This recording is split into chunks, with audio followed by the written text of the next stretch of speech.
சக்கிங்கிற கொலகார பொம்மை போலவே ஒரு கொலகார ரோபோட்டோட கதை தான் மேகன். பார்க்க குழந்தை போல தான் இருப்பான். ஆனா ஓனருக்கு ஒரு பிரச்சனைனா போற வரவன் எல்லாருமே கொலை பண்ணக்கூடியவ. எப்படியோ இவளை சமாளிச்சு இவ உள்ள இருக்க அந்த மெமரிஸை மட்டும் எடுத்து தனியா இன்னொரு குட்டி ரோபோட்ல வந்து பார்த்தீங்கன்னா மேகன் 2ல சேவ் பண்ணி வச்சிருக்காங்க. ஆனா பிரச்சனை என்னன்னு கேட்டீங்கன்னா, இவ சேஃபா தான் இருக்கா. ஆனா இவளை உருவாக்க யூஸ் பண்ண அந்த ப்ளூ பிரிண்ட்ஸ் எல்லாமே லீக் ஆகி அதன் மூலியமா இன்னொரு ரோபோட்டை கிரியேட் பண்ண. இப்ப அந்த ரோபோட் என்ன யாரா உருவாக்குனது, உருவாக்குனவங்க நான் சும்மா விட மாட்டேன்னு சொல்லி தன்னை உருவாக்குன கிரியேட்டர்ஸே கொல்ல வருது. பாரபட்சம் பார்க்காம எல்லாருமே போட்டு தள்ள ரெடியா இருக்க அந்த ரோபோட் கிட்ட இருந்து ஓனரை திரும்பவும் காப்பாத்துறதுக்காக புது அவதாரம் எடுத்துட்டு வர்றது தான் மேகன் 2.0. போன படத்துல கொலைகளை செஞ்ச ரோபோட் இப்போதைக்கு ஓனரை காப்பாத்துறதுக்காக இன்னொரு ரோபோட் கூட சண்டைக்கு போகுது. வர ஜூன் மாசம் ரிலீஸ் ஆக போற மேகன் 2.2 படத்தோட பிளாட் இதுதான். ஆனா நீங்க எங்கே கேள்விப்பட்ட மாதிரி இருக்கு உங்களுக்கு. கண்டிப்பா இருக்கணும். டெர்மினேட்டர் 2ஓட கதையை அப்படியே மாத்தி உள்டாவா அடிச்சு வச்சிருக்காங்க.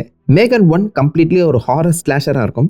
ஆனா மேகன் 2வை இப்போதைக்கு ஆக்ஷன் சைஃபையா மாத்தி கொண்டு போயிருக்காங்க. இது ஒர்க் அவுட் ஆகுமான்னு தெரியல. ஆனா டெர்மினேட்டர் 2 கண்டிப்பா எல்லாருக்குமே ஒரு ஃபேவரட்டான படமா இருக்கு. அந்த சமயத்துல இந்த படமும் நல்லா இருக்கலாம், சொல்ல முடியாது.